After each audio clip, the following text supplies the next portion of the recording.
The tray slipped from my hands before I even felt my legs give out. Glasses shattered across the marble floor of the restaurant, and every head in the room turned toward me. I tried to grab the edge of the table, but my fingers found nothing solid. My knees buckled, and I went down hard, my shoulder hitting the tile with a sound that made the whole room flinch. "I can't move. It hurts," I whispered, though I do not think anyone heard me at first. The pain came in a wave so sharp it stole the air from my lungs.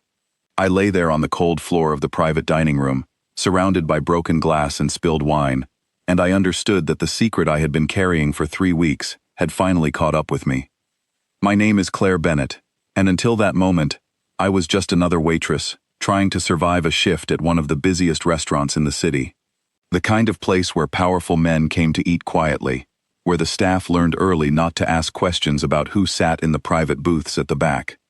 I had worked there for almost 2 years, long enough to know the rules, long enough to know which tables required silence, and which ones required smiles. 3 weeks earlier, I had slipped on a wet floor in the walk-in freezer while carrying a crate of seafood. I remember the way my back twisted when I fell, the way something inside me seemed to shift out of place. I remember lying on the cold floor of the freezer for almost a full minute before I found the strength to stand. When I limped out and told my manager, Gerald Pike, what had happened, he did not even look up from his clipboard. "Walk it off," he said. "We don't have time for this tonight. If you file a report, it becomes my problem, and I don't need problems this month." I should have pushed harder. I should have gone to a hospital that same night. But Gerald made it clear, without saying the words directly, that filing an injury report would cost me my job, and I could not afford to lose that job. My younger sister, Lily, was still finishing school, and I was the only one paying our rent since our parents passed. So I wrapped my back in an old bandage, took painkillers I bought from the pharmacy down the street, and I kept working every single shift, smiling through the pain, because smiling was part of the job. For 3 weeks, the pain grew instead of fading. Some nights, I could barely climb the stairs to our apartment. Some mornings I woke up unable to feel my left leg for the first few seconds. I told myself it would heal on its own. I told myself I was strong enough to carry this weight, the same way I carried every tray, every plate, every demand from customers who never once looked at my face. That night, I had been assigned to the private booth at the back of the restaurant, the one reserved for the most important guest the establishment ever hosted. Everyone on staff knew who he was, even if no one said his full title out loud. Alessio Marchetti. Men lowered their voices when his name came up. Some called him powerful, some called him dangerous. I only knew him as a man who tipped well and rarely spoke more than a few words during his meals. That evening, his table included 4 other men, all dressed in dark suits, all silent, except when Alessio spoke. I had served the same table for over a year, bringing wine, clearing plates, refilling glasses, always careful to stay quiet and efficient. My back had been screaming at me since the moment my shift started, but I pushed through it, the same way I always did, one step at a time, one tray at a time. I remember carrying the tray with 4 glasses of red wine toward his booth. I remember the exact moment my spine seemed to lock, a jolt of pain shooting from my lower back down through my legs, so sudden and so sharp that my vision blurred at the edges. My knees simply stopped holding me up. The tray hit the floor before I did. Glass shattered in every direction. Wine splashed across the pale marble, like a wound spreading outward. And then I was on the ground, unable to push myself up, unable to do anything except lie there and feel the pain radiate through every part of my body. "I can't move. It hurts," I said again, louder this time, my voice cracking. Around me, I heard chairs scraping back, footsteps hurrying closer, someone gasping. I kept my eyes shut, too embarrassed and too frightened to look up at the faces, surely staring down at me in judgment. Gerald reached me first. I heard his voice before I saw him, sharp and controlled in the way he always spoke when customers were watching. "Claire, get up. Now. You are embarrassing yourself in this establishment." His hand gripped my arm, trying to pull me upright, and the movement sent a fresh wave of agony through my spine so intense that I cried out.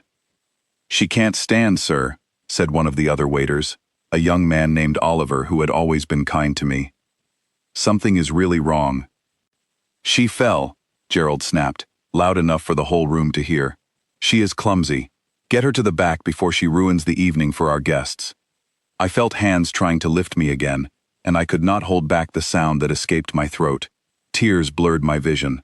I had never felt pain like this, not even on the night I fell in the freezer. Something had broken further, something deep inside my back that no amount of willpower could push through. Then, through the haze of pain, I heard a chair push back slowly, deliberately, at the private booth. The room went quiet in a way I had never heard it go quiet before. Even Gerald stopped talking. I forced my eyes open just enough to see him standing. Alessio Marchetti was not a tall man, nor an especially broad one, but there was something about the way he moved that made the entire room shrink around him. He walked toward me without hurrying, his expression unreadable, his dark eyes fixed on me lying broken on his restaurant floor. "Step back," he said quietly to Gerald. 2 words, spoken without anger, yet Gerald released my arm instantly and stumbled backward as if he had been struck. Alessio crouched down beside me, close enough that I could see the fine stitching on his jacket sleeve. He did not touch me right away. Instead, he studied my face, then my back, then the unnatural angle of my hips against the floor. "Where does it hurt?" he asked. His voice was calm, almost gentle, nothing like the sharp commands I had just heard from my manager. "My back," I managed to whisper. "I can't feel my legs properly. Please. I'm sorry. I'll clean this up. I just need a minute." "You are not cleaning anything," he said. "You are not standing on your own either. Do not try." Behind him, Gerald found his voice again, though it wavered now with something close to fear. "Sir, I apologize for this disturbance. She will be dealt with. Please, allow me to have her removed from the dining room so you and your guests can continue your evening in peace." Alessio did not look at him. He kept his eyes on me, and for the first time since I had started working there, I saw something in his expression that was not indifference. It looked almost like anger, though it was not directed at me. "Removed to where?" he asked, his voice still low, still calm, but carrying an edge now that made the air in the room feel colder. "A hospital? Or the alley behind the kitchen, like the last girl who got hurt here?" The room went utterly silent. I did not understand what he meant by those words, not yet, but I could see Gerald's face lose all its color. "Sir, I don't know what you—" "Save it," Alessio said, cutting him off without raising his voice at all. He turned his head slightly toward one of the men still seated at his table, a broad-shouldered man with graying hair named Marco. "Get the car now, and call Dr. Holloway. Tell him to meet us at the house, not the hospital. I want privacy for this." I lay there, stunned, pain still pulsing through my back, but confusion now mixing with the agony. Why would a man like him care what happened to a waitress who dropped a tray? Why would he take me anywhere at all, let alone to his own home? "Sir, please," Gerald tried again, his voice rising in pitch, panic slipping through the professional mask he always wore. "She is only staff. There is no need to trouble yourself over her.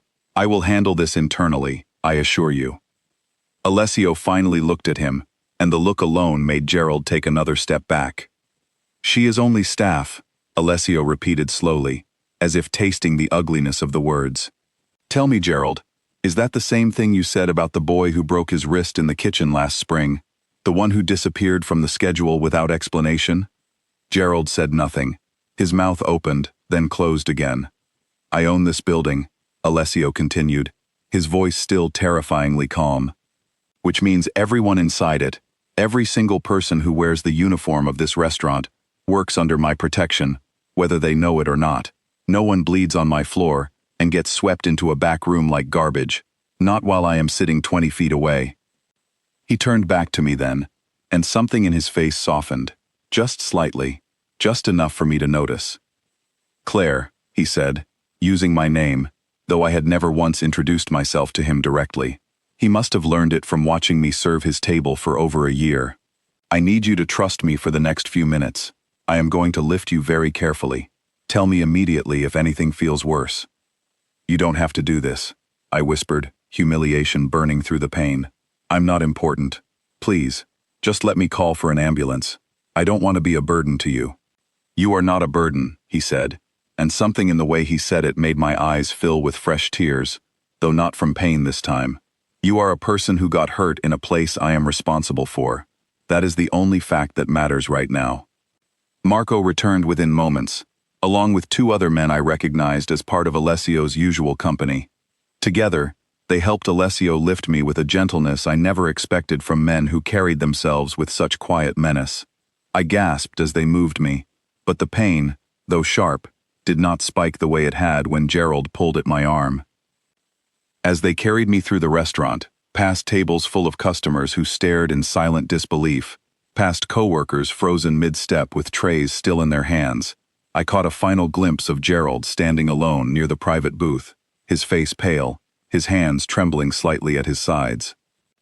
The night air outside hit my skin like a strange kind of relief after the heat and pressure of the dining room.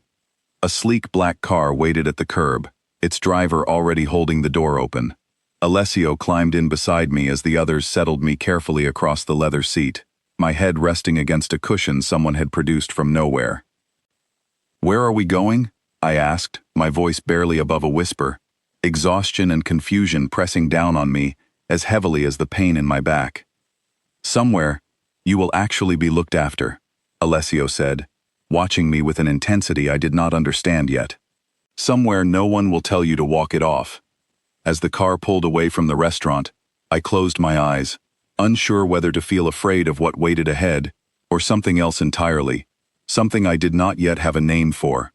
All I knew was that the whisper I had spoken on that cold marble floor, the words "I can't move, it hurts," had somehow changed the direction of my entire life, and I had no idea yet how far that change would go. The car moved through the city streets so smoothly that I barely felt the turns, yet every small bump in the road sent a fresh jolt through my back. I kept my eyes closed, focusing on breathing, while Alessio sat close beside me, his hand hovering near my shoulder, as if ready to steady me if the pain became too much. "Talk to me," he said suddenly. "Tell me anything. It will help you stay awake and focused, and it will help me understand what happened to you before Dr. Holloway arrives." I opened my eyes, startled by the request. Powerful men did not usually ask waitresses to talk about themselves. They gave orders, they made demands, and they expected silence in return. But there was something different in the way Alessio asked, something that felt less like a command and more like genuine concern. "There isn't much to tell," I said, my voice weak. "I fell 3 weeks ago in the freezer room. I hurt my back then, but I never got it looked at properly." His jaw tightened. 3 weeks. You have been working shifts for 3 weeks with an injury this severe." "I didn't think it was this bad," I admitted, though even as I said the words, I knew they were not entirely true. I had known something was wrong. I had simply refused to admit how wrong, because admitting it would have meant losing the only income keeping my sister and me afloat. "Why didn't you go to a hospital?" he asked, his eyes searching my face, as though trying to read something beneath the pain etched across it. I hesitated. Talking about Gerald felt dangerous, even though Alessio had already shown, back in the restaurant, that he did not think highly of my manager, but there was a difference between silent disapproval and giving him a reason to act. I did not know yet what kind of man Alessio truly was, not beyond the rumors whispered in kitchens and hallways. "It's complicated," I said instead, looking away from him toward the window. "Claire," he said, his voice gentle but firm, "I just carried you out of my own restaurant because a manager under my employment tried to shove you into a back room while you could not walk. I think we are past the point of complicated answers." Something about the steadiness in his voice made me feel, for the first time in weeks, like I was allowed to tell the truth without fear of consequence. "Gerald told me to walk it off," I said quietly. "He said if I filed an injury report, it would become his problem, and he didn't want problems. He said I could lose my job if I made a fuss about it." Alessio's expression darkened, though his voice remained level. "And you believed him?" "I needed the job," I said, my voice cracking slightly. "My sister is still in school. Our parents are gone. I'm the only one paying rent, buying groceries, covering her tuition costs. I couldn't risk losing my income over a bad fall, not when I thought I could push through it." He was quiet for a long moment, studying me with an intensity that made me feel both exposed and, strangely, understood. "You should never have been placed in a position where pushing through an injury felt like your only option, he said finally. That is not resilience. That is neglect, and it did not come from you. Before I could respond, the car slowed, turning through a set of iron gates that opened automatically as we approached. I caught a glimpse of manicured gardens illuminated by soft lighting, a house so large it looked more like a small estate than a private residence.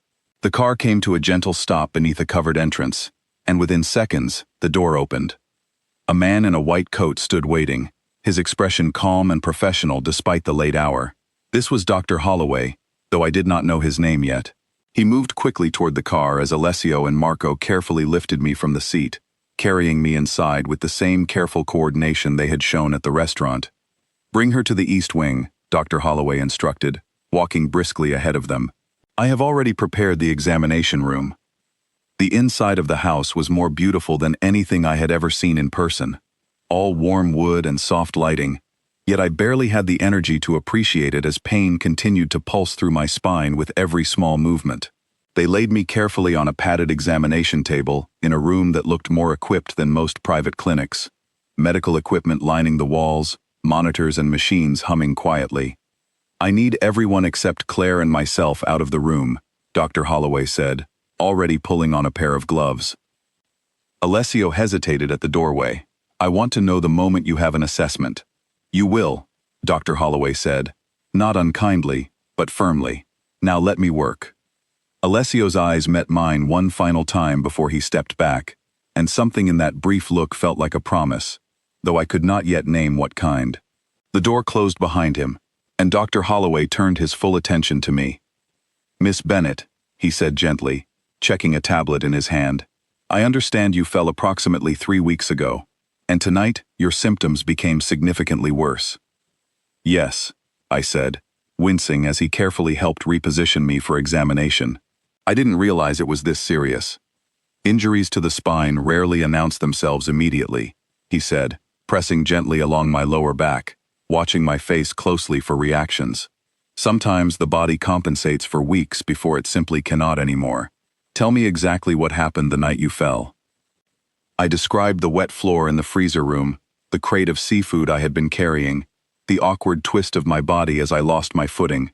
I described the sharp pain that followed, and how it had grown steadily worse over the following weeks, though I had continued working every shift regardless. You continued working with this level of pain? He asked, his brow furrowing. I didn't have a choice, I said quietly, or I thought I didn't. He nodded slowly, though I could see something troubled behind his professional composure. He continued the examination, testing sensation in my legs, asking me to attempt small movements that sent sharp warnings shooting up my spine whenever I tried. After nearly 30 minutes, he stepped back, removing his gloves with a thoughtful expression. I want to run imaging before I confirm anything definitively, but based on what I am seeing, I believe you have a fractured vertebra, likely sustained during your original fall, which has continued to worsen due to lack of treatment and continued physical strain. The words hit me harder than I expected. A fractured vertebra, something broken inside my own spine, something I had been walking on, carrying trays with, pushing through, for 3 entire weeks. Will I be able to walk normally again? I asked, my voice barely above a whisper, fear creeping into every word. With proper treatment and rest, yes, he said gently. But continuing to work through this injury the way you have been could have caused permanent damage. You are fortunate that tonight forced this to the surface before it became something irreversible. I closed my eyes, overwhelmed by relief and fear tangled together. Fortunate did not feel like the right word for collapsing in front of an entire restaurant, yet in some strange way, he was right. If I had continued pretending everything was fine, I might have lost far more than a job. Dr. Holloway arranged for portable imaging equipment to be brought into the room, something I had never even known existed outside of hospitals. Within the hour, he had his confirmation. A fracture, exactly as he suspected, along with significant inflammation that explained the sudden collapse in my legs. When he finally allowed Alessio back into the room, I watched the two men exchange a look I could not quite interpret, something serious passing between them, without a single word spoken aloud. She has a fractured vertebra, Dr. Holloway said.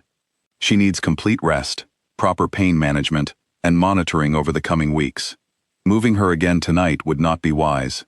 Then she stays here, Alessio said immediately, without hesitation. I tried to sit up slightly, panic fluttering through my chest, despite the pain the movement caused. I can't stay here. I have to go home. My sister will worry if I don't come back tonight. I will have someone contact your sister immediately to explain the situation, Alessio said, his voice calm, but leaving no room for argument. She does not need to worry, but she also does not need you attempting to travel home in this condition. You don't understand, I said, frustration and exhaustion breaking through my usual restraint. I can't just disappear into your house. People will ask questions. My manager already thinks I'm trouble. I don't want to make things worse. Something shifted in Alessio's expression at the mention of Gerald, a coldness settling behind his eyes that had nothing to do with me and everything to do with the man who had tried to drag me across a restaurant floor while I could not stand. Your manager, he said slowly, will not be a problem for you again. I opened my mouth to ask what he meant, but exhaustion, pain medication, and the sheer weight of everything that had happened that night pulled me under before I could form the question. The last thing I remembered was Alessio's hand resting briefly against mine, a gesture so small and yet so unexpected that it followed me into sleep like an anchor holding me steady against the storm of the evening. I woke hours later in an unfamiliar bed, sunlight streaming softly through tall windows, the pain in my back dulled to a manageable ache rather than the sharp agony from before. For a moment, I forgot where I was entirely, until the memories of the previous night came flooding back. The fall, the whisper, the ride through the city, the examination room. A soft knock came at the door before it opened slightly. A woman I did not recognize, dressed simply but professionally, stepped inside carrying a tray of food. Good morning, Miss Bennett, she said kindly. I'm Dana. I help manage the house. Dr. Holloway asked me to check on you and bring you something to eat once you woke. Where is Alessio? I asked, then immediately felt strange for asking, as though I had no right to expect his presence. Mr. Marchetti has been in and out checking on you throughout the morning, Dana said, setting the tray down carefully on the table beside my bed. He should be back shortly. He asked to be informed the moment you woke.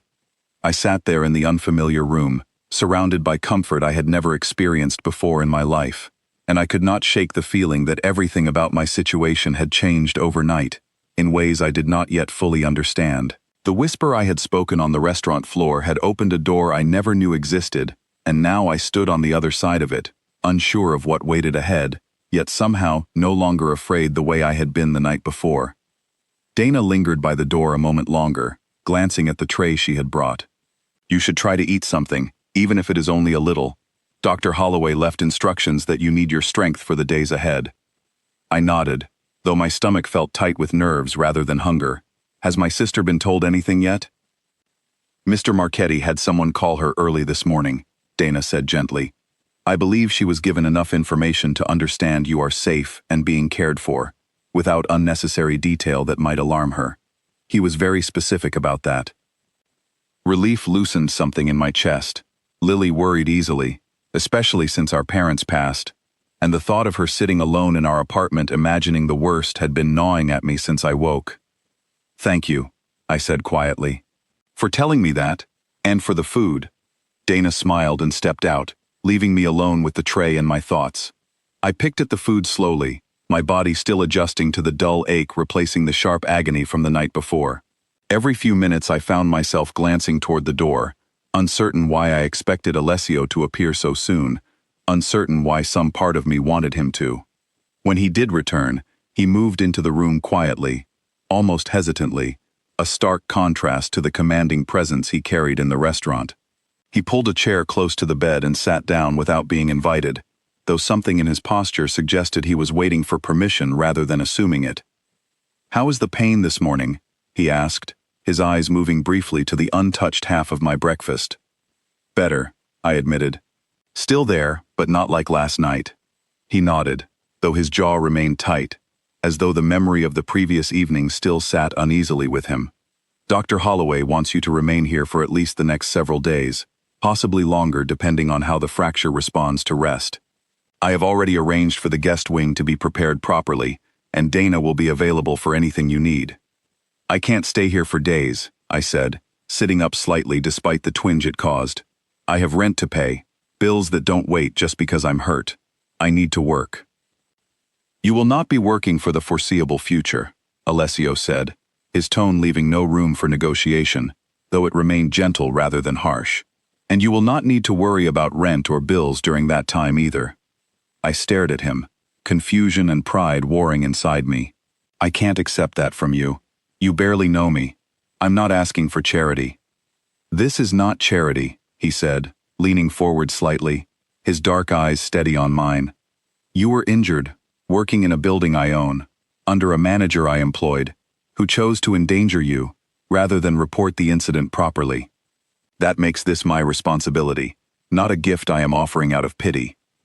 I wanted to argue further, but something about the certainty in his voice made the protest die in my throat. Instead, I asked the question that had been sitting heavily in my mind since the previous night. What did you mean, when you said Gerald wouldn't be a problem for me again? His expression shifted, the softness retreating slightly behind something colder, more controlled. I mean that I intend to look into exactly how long he has been treating injuries at that restaurant, the way he treated yours. Last night was not the first time I have heard whispers of staff disappearing quietly after accidents.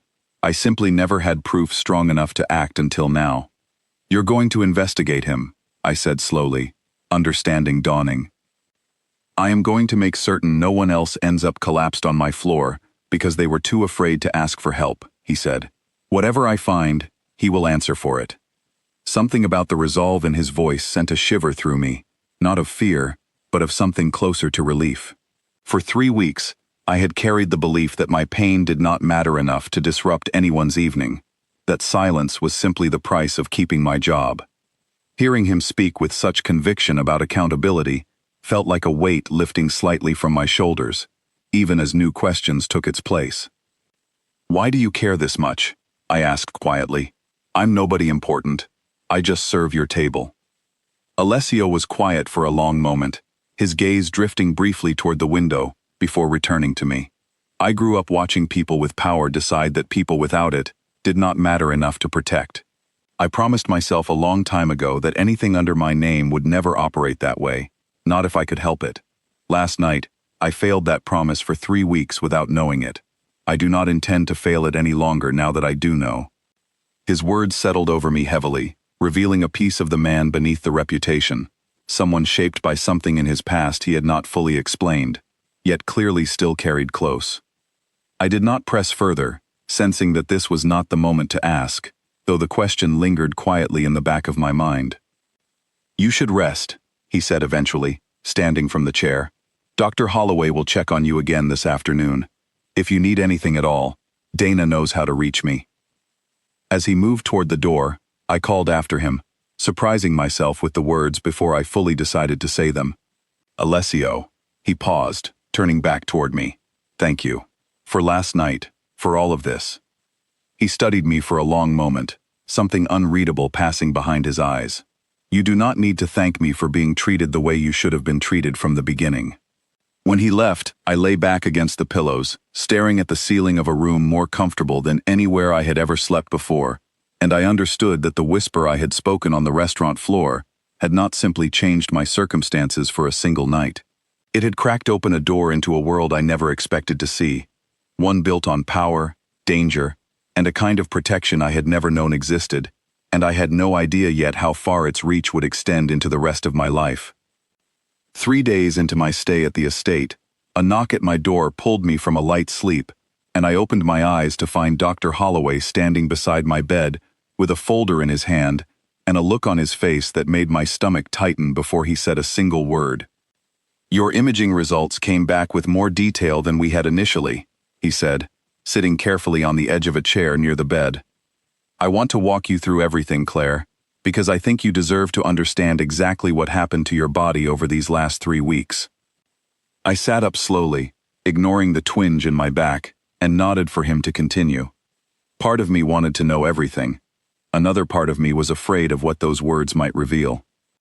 The fracture in your lower spine was small at first, he said, opening the folder to show me an image I did not fully understand, but that clearly outlined the shape of my own bones.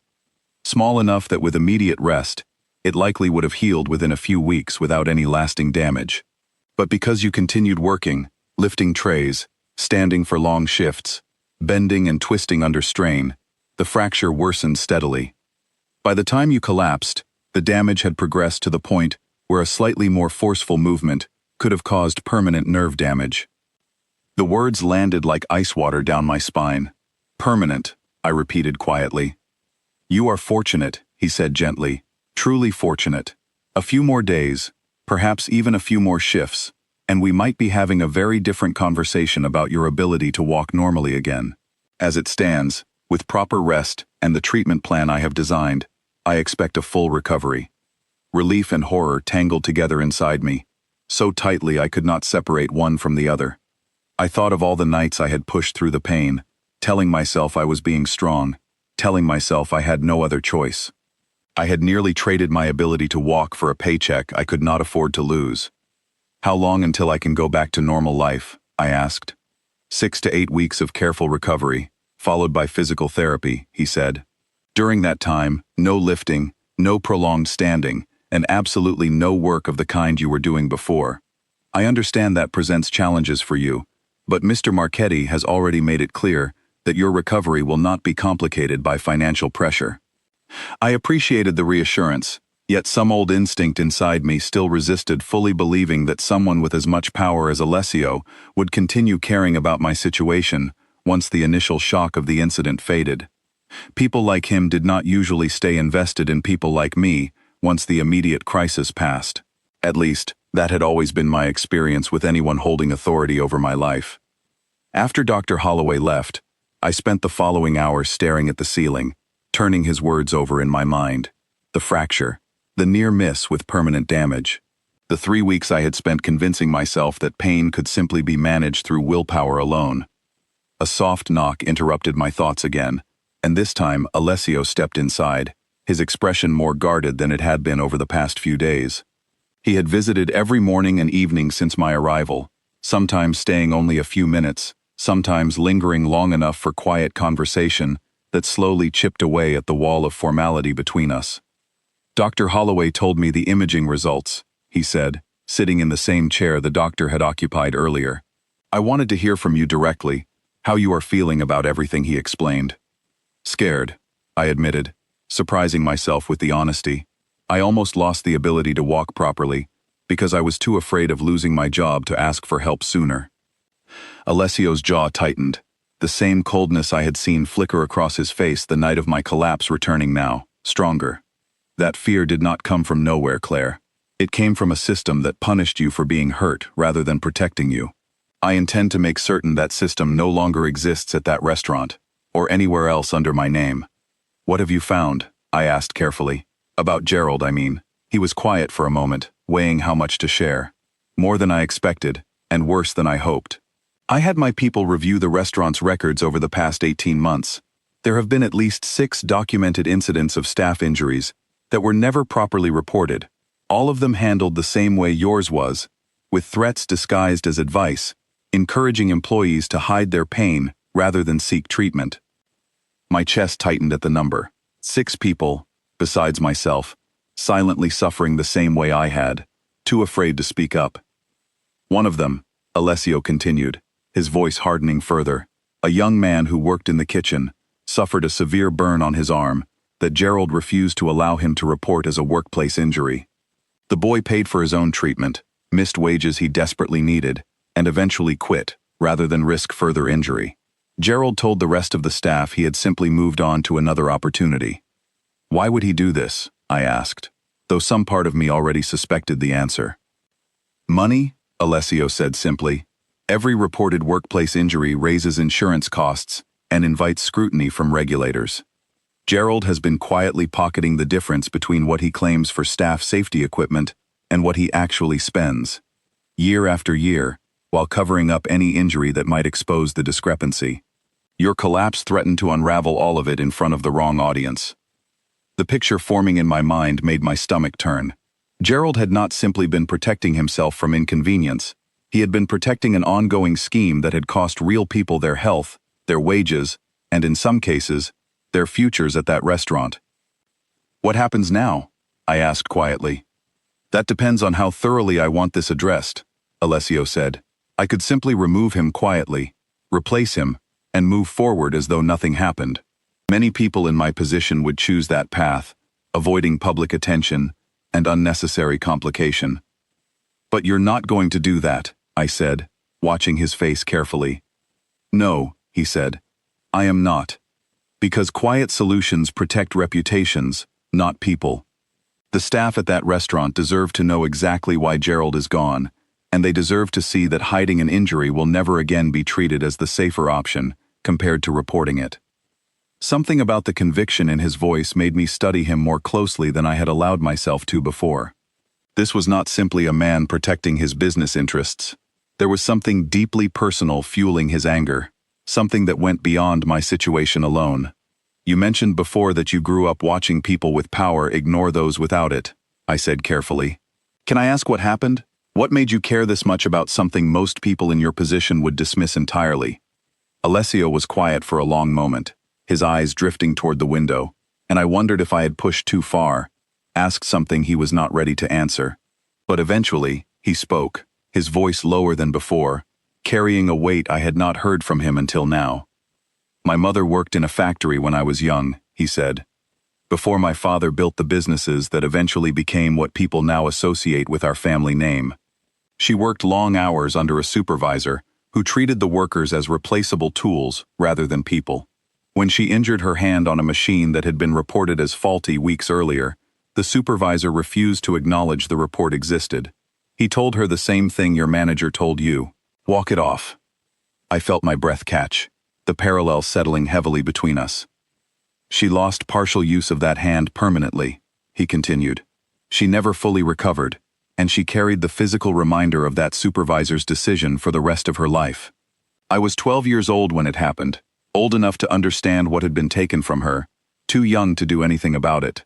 I promised myself that if I ever held power over people's working conditions, I would never allow that same carelessness to exist under my authority. The weight of his story settled over the room, connecting the dots between the calm, calculated man who had carried me out of the restaurant and the boy who had once watched his mother suffer under the same neglect I had nearly succumbed to myself. I'm sorry, I said softly. About your mother. She still works with us, actually, he said, something almost gentle crossing his expression for the first time. She insisted on staying involved despite everything, though now, she oversees safety standards across several of our properties, a role she takes fiercely seriously, given everything she experienced firsthand. When I mentioned your situation to her yesterday, she was the one who told me not to handle Gerald quietly. She knows about me? I asked, surprised. She wanted to know everything, Alessio said. She said your story reminded her too much of her own for her to stay uninvolved. I did not know how to respond to that. The knowledge that a woman I had never met had already taken an interest in ensuring my situation received the attention it deserved, simply because it echoed pain she had carried for decades. What does handling this properly look like? I asked. A full internal review, presented to the entire staff, Alessio said. Every documented incident brought into the light, every employee who suffered under his management, properly compensated for wages lost, and treatment they paid for out of pocket. Gerald removed publicly, not quietly, so that every remaining staff member understands clearly that this behavior will never again be tolerated or hidden. That could take weeks to organize, I said. It will, he agreed, but some things are worth taking the time to do correctly, rather than quickly. Over the following days, as my body slowly began healing under Dr. Holloway's careful supervision, Alessio visited often, sometimes to discuss updates on the investigation, sometimes simply to check on my progress, our conversations gradually extending beyond the immediate crisis that had brought us together. I learned that his calm exterior masked a mind constantly working several steps ahead, weighing consequences most people never considered, carrying responsibility for far more than the restaurant where I had once served his table. I also began, slowly, to understand that the reputation surrounding him told only part of the story. Powerful, yes. Dangerous to those who threatened what he protected, certainly. But beneath that exterior existed someone shaped by loss, driven by a version of justice that had nothing to do with cruelty and everything to do with refusing to let history repeat itself under his watch. One evening, as Dana helped me settle into bed after a particularly difficult physical therapy session that left me exhausted and frustrated with how slowly my body seemed to be healing, Alessio appeared at my door, his expression unusually hesitant. "I have something to show you," he said, "if you feel strong enough." Curiosity outweighed my exhaustion, and I nodded, allowing him to help me into a wheelchair Dr. Holloway had provided for short trips within the house. He wheeled me carefully down a hallway I had not yet explored, stopping outside a set of double doors that opened into a modest office space, far less grand than the rest of the estate. Inside, seated behind a desk covered in papers, sat an older woman with silver-streaked hair and sharp, attentive eyes that immediately reminded me of Alessio's own gaze. Her left hand rested slightly differently than her right, a subtle stiffness that told its own quiet story. "Claire," Alessio said, "this is my mother, Isabella." Isabella rose from her chair, moving around the desk to take my hand gently in both of hers, her grip firm, despite the visible limitations of her injury. "I have heard a great deal about you these past few days," she said, her voice carrying warmth alongside quiet steel. "I wanted to meet you myself before we finalize how we address what happened at that restaurant." "Thank you for everything you've done," I said, still slightly overwhelmed by the unexpected meeting. "I didn't expect anyone to take this so seriously." "That is precisely the problem," Isabella said, her eyes sharpening slightly. "For too long, people in positions like Gerald's have counted on exactly that reaction, on employees expecting silence and neglect to be the natural response to their suffering. We intend to prove that expectation wrong, thoroughly and publicly." As she spoke, outlining details of the plan already taking shape, a compensation fund for affected employees, a public restructuring of restaurant management, new safety protocols that would apply across every property under the family's control, I began to understand the scale of what my collapse on that restaurant floor had set into motion. What started as a single whispered admission of pain was becoming something far larger, a reckoning years in the making, finally given the spark it needed to ignite. Isabella gestured for me to sit in the chair across from her desk, and Alessio wheeled me closer before stepping back, allowing his mother to take the lead in a way that told me this conversation mattered to her deeply. "When my hand was injured," Isabella said, flexing her stiff fingers absently, a motion I suspected she had repeated countless times over the years without noticing, "I did not have anyone in a position of power willing to intervene on my behalf. I went home that night with my hand wrapped in a cloth from the factory floor, and I returned to work 3 days later, because we needed the wages. No one asked whether I was healing properly. No one offered rest or treatment. I was simply expected to continue as though nothing had changed, and for years, I believed that was simply how the world worked for people like us." "How did things change?" I asked quietly, genuinely curious about the path that led from that factory floor to the office where she now sat, overseeing safety across an empire her family had built. "Alessio's father built enough success that we no longer needed my wages to survive," she said, "but by then, the damage to my hand had already become permanent. I could have chosen to step away entirely, to let the money we had earned simply exist as a cushion against the world that had hurt me. Instead, I chose to make certain that no one working under our name would ever face what I faced without someone willing to intervene." "That is why you insisted on overseeing safety standards," I said, understanding settling deeper. "That is why I insisted on hearing about your situation the moment Alessio mentioned it," she corrected gently. "Not simply overseeing standards from a distance, but making certain that when a real person suffers under our watch, we respond with more than paperwork and policy adjustments." Alessio remained quiet throughout most of the exchange, though I noticed the way he watched his mother speak, something protective and proud settling across his features that softened the otherwise guarded expression he usually carried. "I want to ask you something directly, Claire," Isabella said, leaning forward slightly. "When this becomes public, when the staff learns exactly why Gerald has been removed, and how thoroughly we intend to address what happened, are you prepared for the attention that will bring to your own situation? Some will see you as the reason changes were finally made. Others may resent you for exposing what many preferred to keep quiet." The question settled uncomfortably in my chest. a fear I had not yet allowed myself to fully consider. I hadn't thought that far ahead, I admitted. I suppose I assumed people would simply be relieved that things were finally changing. Some will be, Isabella said honestly. Others will not. Fear of change often produces resentment before it produces gratitude, even when the change benefits everyone involved. I do not say this to discourage you, only to prepare you, because I wish someone had prepared me the same way all those years ago. I appreciated her honesty, more than reassurance would have provided in that moment. What would you have wanted, if someone had offered you the choice back then? Isabella considered the question carefully. I would have wanted the truth, delivered plainly, without softening the difficulty ahead, simply to make me feel better in the moment, which is precisely what I am offering you now. Alessio finally spoke, his voice quiet but steady.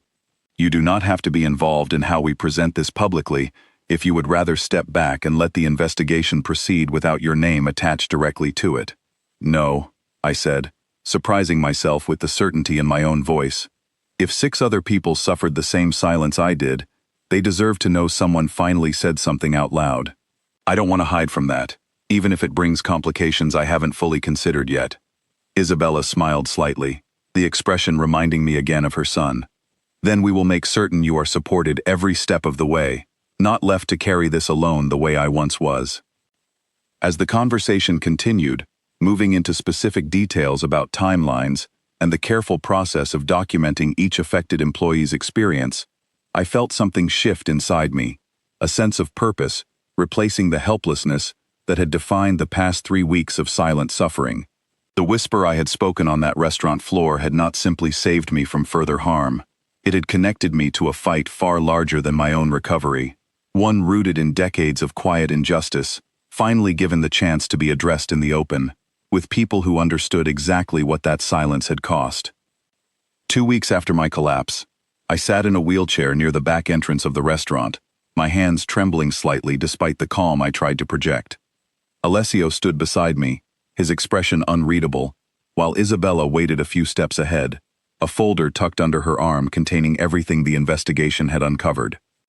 You do not have to be here for this part, Alessio said quietly, glancing down at me. You have already given your statement. No one would fault you for choosing to wait at the house instead. I need to see this, I said, my voice steadier than I felt. I need to know it actually happens, not just hear about it afterward. He nodded, respecting the decision without further argument, and together we moved through the back entrance into the restaurant that had once been the center of my entire working life. The staff had been gathered in the main dining room before opening hours, confusion evident on every face as they watched Isabella and Alessio enter together, followed by me, in a wheelchair that immediately drew every eye in the room. Gerald stood near the host station, his expression shifting rapidly between confusion and poorly disguised panic as he registered exactly who had walked through the door. Mr. Marchetti, he said, forcing a smile that did not reach his eyes. I wasn't informed you would be visiting today. Is everything all right? Everything is about to become considerably clearer, Alessio said, his voice calm in a way that somehow carried more weight than shouting ever could have. Isabella stepped forward, opening the folder she carried and addressing the assembled staff directly, rather than Gerald alone.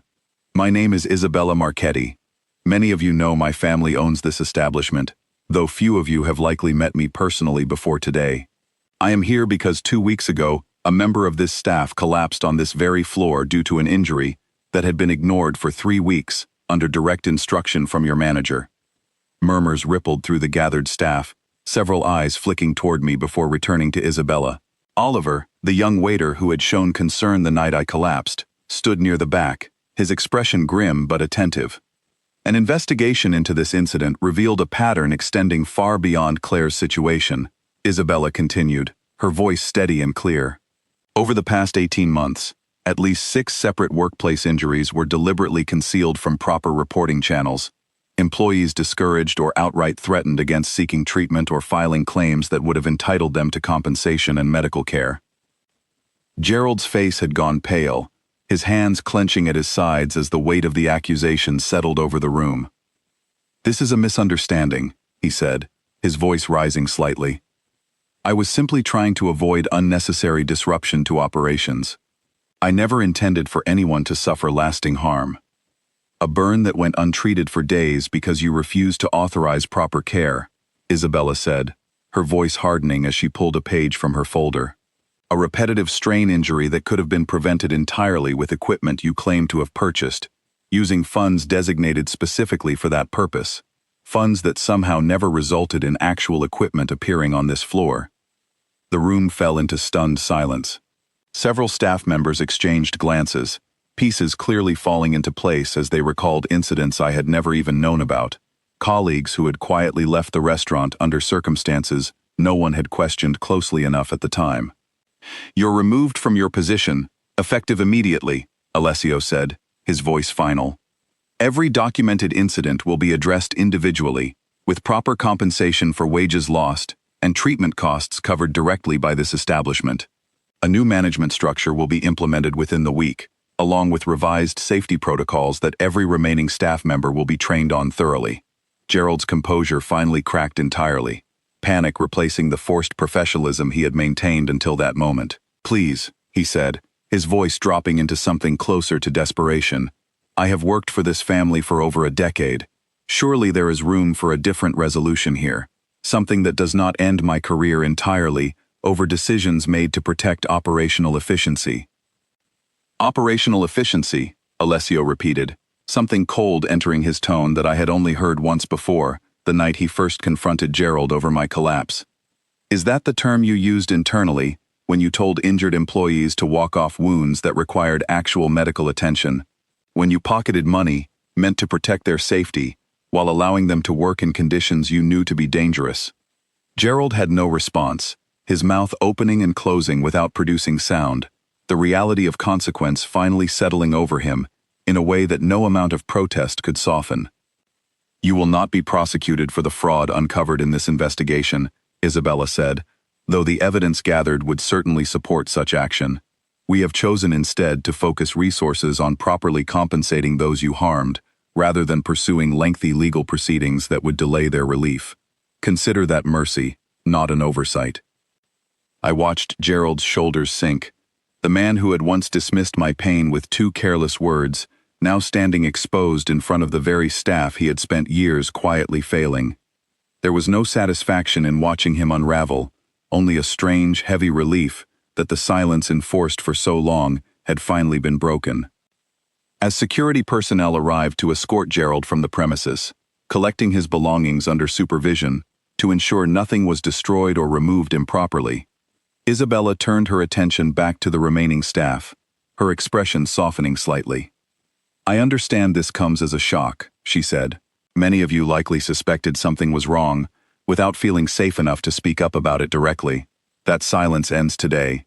Effective immediately, this restaurant will implement an anonymous reporting system for workplace injuries, monitored directly by my office, rather than internal management alone. Every incident will be reviewed personally, and retaliation of any kind against employees who report injuries will result in immediate termination for whoever attempts it." Oliver stepped forward hesitantly, raising his hand slightly despite the informal setting. "What happens to those of us who stayed silent about things we witnessed, out of fear for our own jobs? Are we going to face consequences for not speaking up sooner?" "No one who stayed silent out of fear will face punishment," Isabella said gently. "That fear was created by the environment Gerald cultivated, not by any failure of character on your part. Our focus moving forward is building a workplace where silence is never necessary in the first place." The tension in the room began to ease slightly at her words, though uncertainty still lingered across many faces, understandable given how suddenly their entire understanding of the restaurant's management had shifted within a single morning. "Claire," Isabella said, turning toward me directly, drawing every eye in the room back to where I sat, "would you be willing to share your experience with the staff? Not because you owe anyone an explanation, but because I believe hearing directly from someone who lived through what Gerald's policies caused may help others feel safe enough to trust the changes we are implementing." I hesitated, unprepared for the invitation, despite having agreed earlier to be present for this confrontation. But looking around the room, seeing faces I recognized from years of shared shifts, people who had likely suffered similarly, beneath a system I now understood, extended far beyond my own experience, I found the words rising naturally, rather than requiring careful construction. I fell in the freezer room 3 weeks before I collapsed on this floor, I said, my voice carrying clearly despite its initial unsteadiness. I told Gerald immediately, and he told me to walk it off, that filing a report would become his problem. I believed him, because I needed this job too much to risk losing it, and because I had no reason to believe anyone above him would care enough to intervene if I pushed back. Several staff members nodded slowly, recognition evident in their expressions, as though my words echoed experiences of their own they had never spoken aloud. I nearly lost permanent function in my legs, because I was too afraid to seek treatment sooner, I continued. Not because I was weak or careless, but because the system here made silence feel safer than honesty.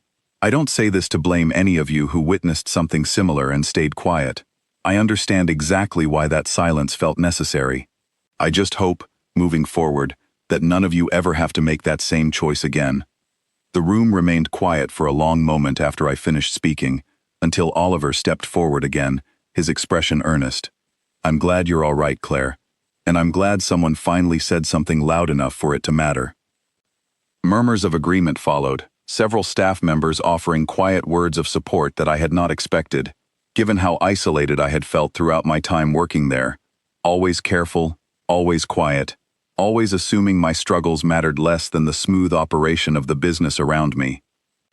As the meeting concluded and staff began dispersing to prepare for the day's operations under Isabella's temporary oversight, Alessio wheeled me toward a quiet corner of the dining room, away from the bustle of activity resuming around us. You didn't have to share that, he said quietly. I know it wasn't easy. I wanted to, I said, and found the words entirely true as I spoke them. For 3 weeks, I thought speaking up would only make things worse. Turns out staying silent almost cost me everything instead. He studied me for a long moment, something unreadable passing behind his dark eyes, before he spoke again, his voice softer than I had heard it before. Isabella mentioned she was impressed by how you handled yourself just now. She does not offer that kind of praise easily. I think I understand her a little better now, I said. Why she cares so much about making sure this changes properly, rather than quietly.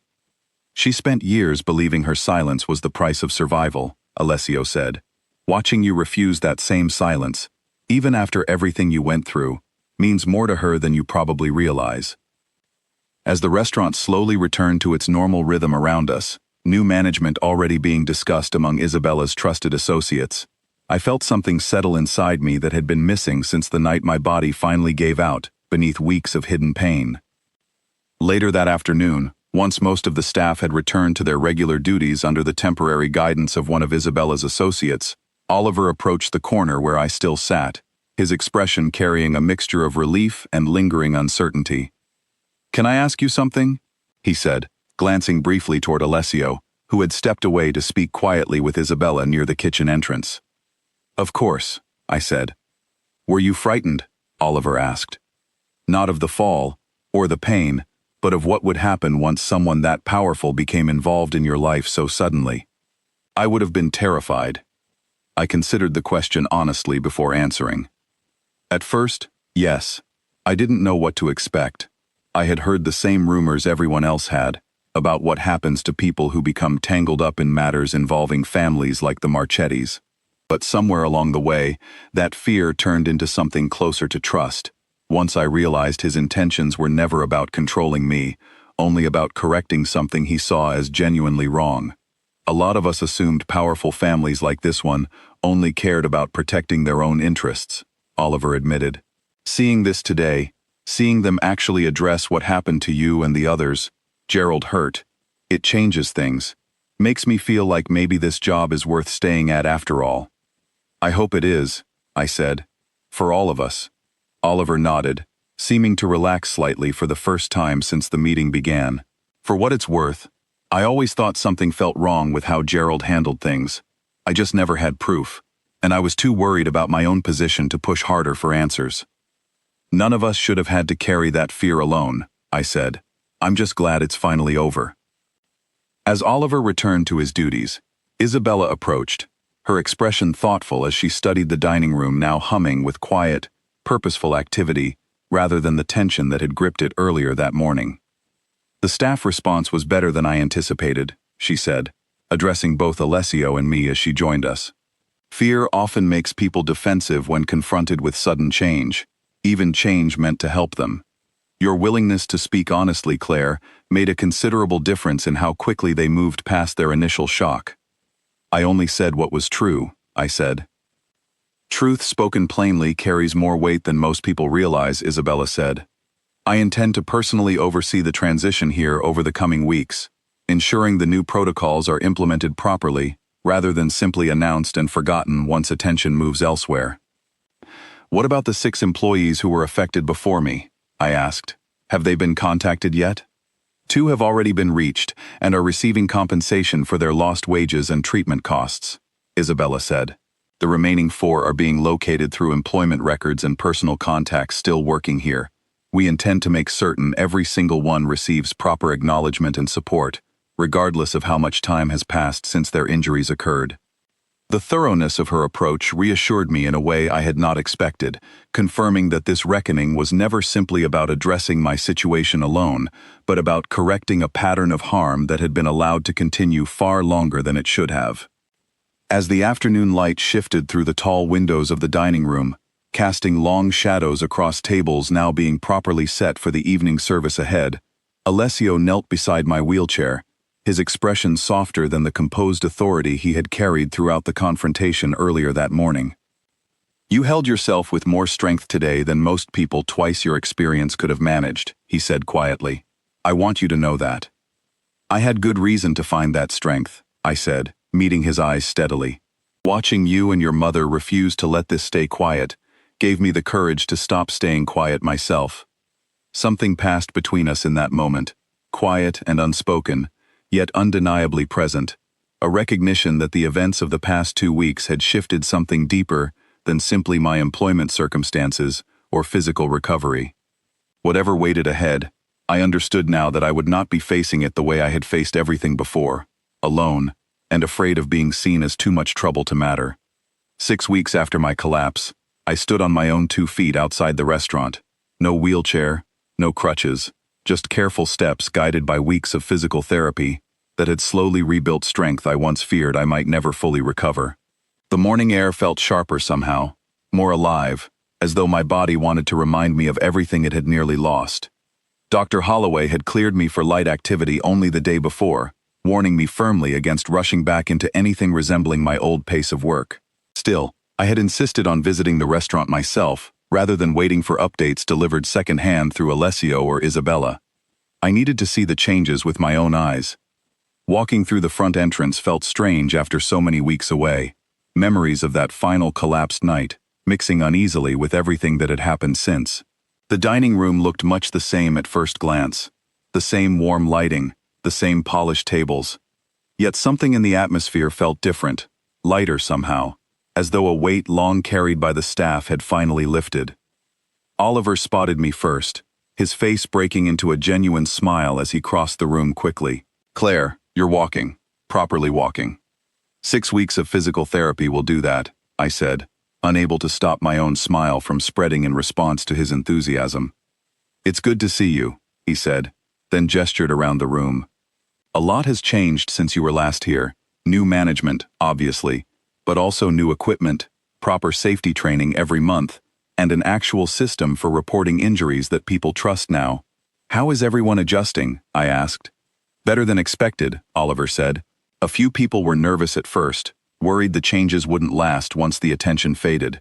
But Isabella has been here personally, almost every week checking on progress, and that consistency has done more to build trust than any announcement could have.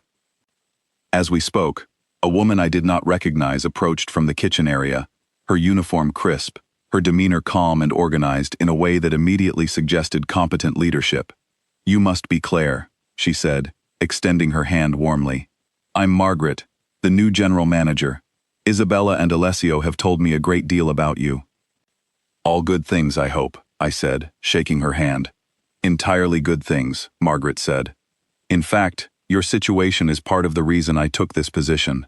I wanted to be part of building something better here, after everything that happened before my arrival.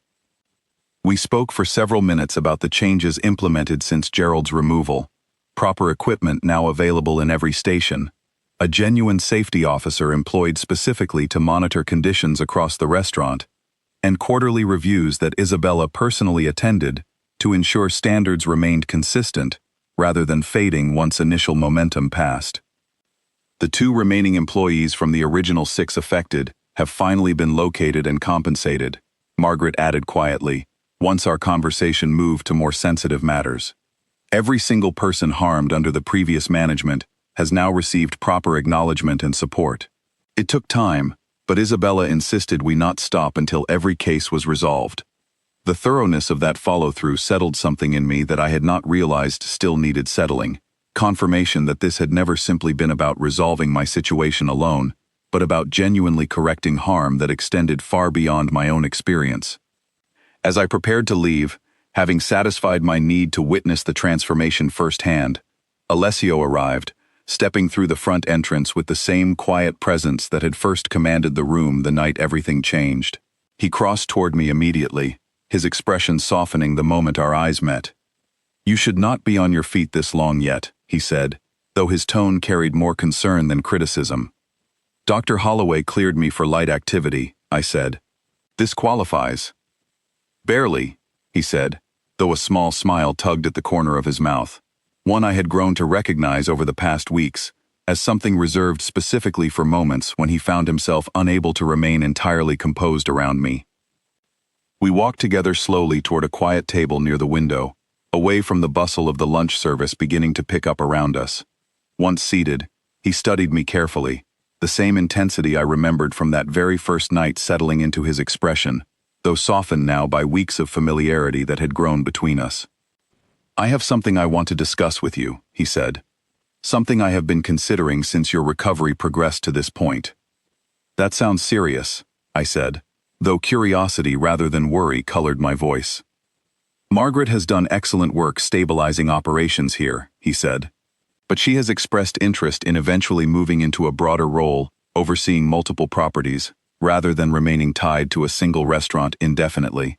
When that transition happens, this location will need someone new to step into daily management." I studied him carefully, beginning to understand where this conversation was heading. "You're not seriously suggesting me." "I am seriously suggesting exactly that," he said. "You understand this restaurant better than almost anyone, having worked every position within it for years. You have already demonstrated, through everything these past 6 weeks required of you, a strength and clarity of judgment that most people in management roles never develop, even after decades of experience." "I have no formal training in management," I said, though the offer sent something warm spreading through my chest, despite my hesitation. "Neither did Margaret, before circumstances placed her here," he said. "What she had, and what you clearly possess as well, is the judgment to treat people fairly even under pressure, and the courage to speak honestly when silence would be easier. Those qualities matter more than any formal credential when it comes to running a business built on treating employees properly." I considered the offer seriously, weighing what it would mean to step into a role that carried far more responsibility than serving tables ever had. What if I'm not ready yet? What if my back still limits what I can physically handle for months to come? "Then we adjust the timeline accordingly," he said simply. "There is no rush attached to this offer. Margaret is not leaving immediately, and your recovery remains the priority above any business consideration. I simply wanted you to know the option exists, whenever you feel ready to consider it seriously. And if I decide I would rather just return to serving tables, once I'm fully healed?" I asked, testing the boundaries of what this offer actually meant. "Then you return to serving tables, with better pay, proper safety protections, and the knowledge that your voice will always be heard if something requires attention again," Alessio said. "This is not a condition placed on your recovery. It is simply an option I wanted available to you, given everything you have shown yourself capable of." The genuine lack of pressure in his voice settled any remaining hesitation I carried about the offer itself, confirming that whatever existed between us now, built from crisis and honesty over the past 6 weeks, was never contingent on me becoming something other than exactly who I already was. "Can I think about it?" I asked. "Take as much time as you need," he said, "though I suspect, knowing you as I have come to over these past weeks, that you will make whatever decision serves both yourself and this restaurant well, regardless of which path you choose. We sat together for a while longer, conversation drifting toward lighter topics, my sister's progress in school, small updates about my continued physical therapy, the strange adjustment of learning to trust comfort and support after years of managing everything alone.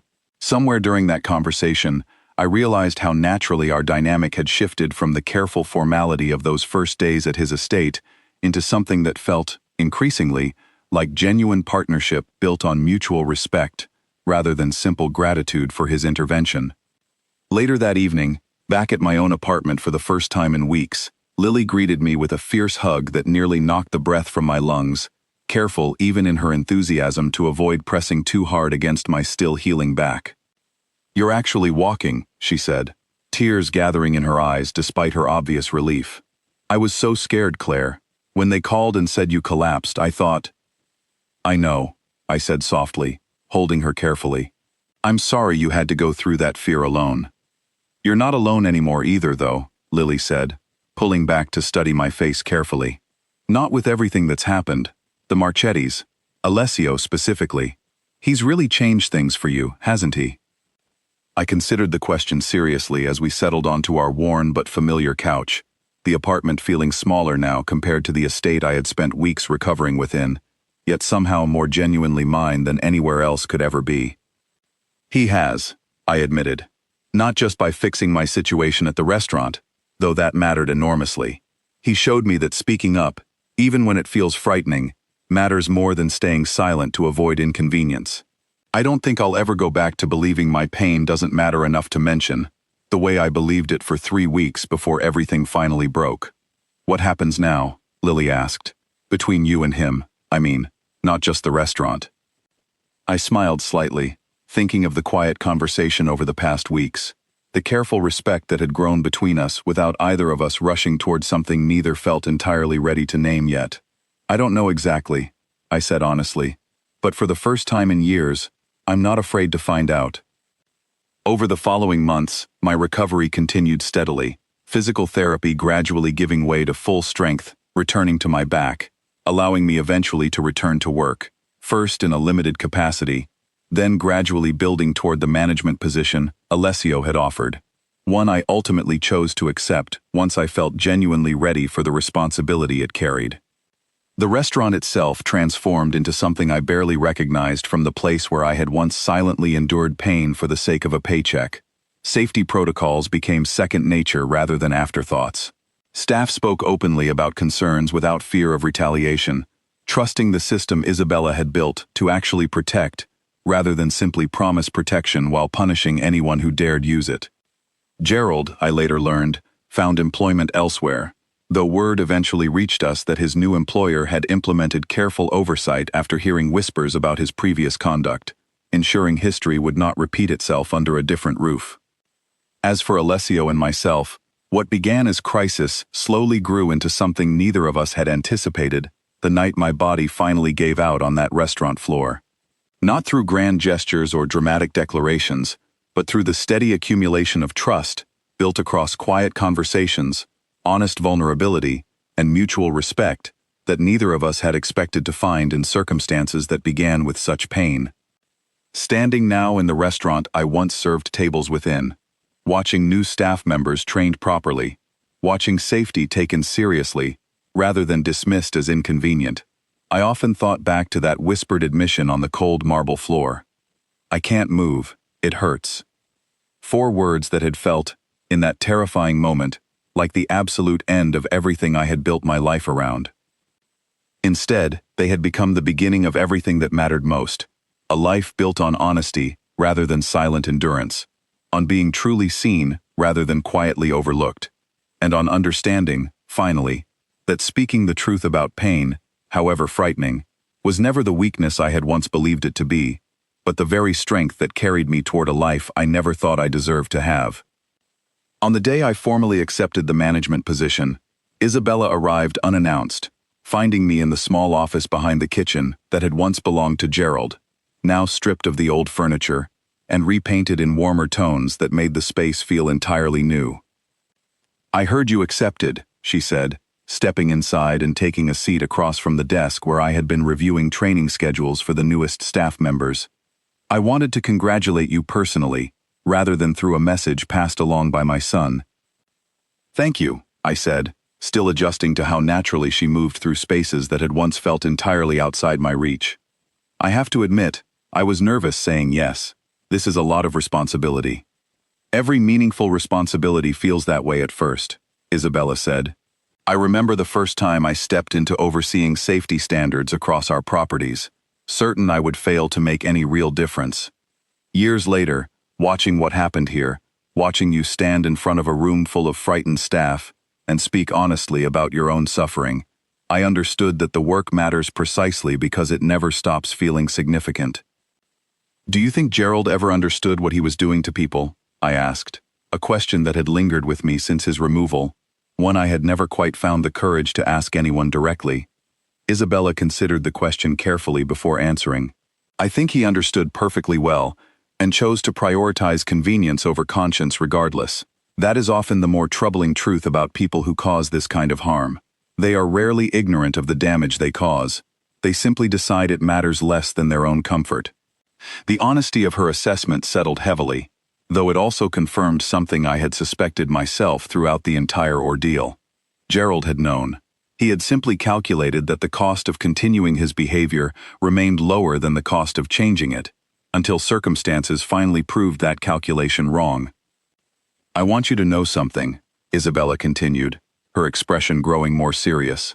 The changes implemented here were never simply about correcting what happened to you specifically, though your situation certainly accelerated action that should have happened years earlier.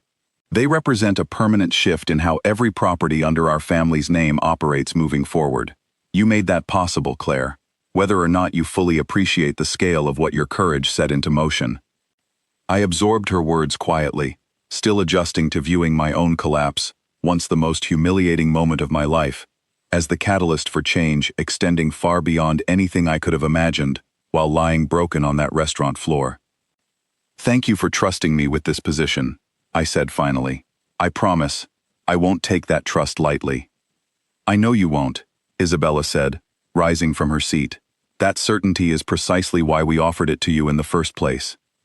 As weeks turned into months, I settled gradually into the rhythm of management, learning skills I had never anticipated needing: budgeting, scheduling, conflict resolution among staff members, adjusting to an entirely new culture of transparency that Gerald's tenure had never allowed.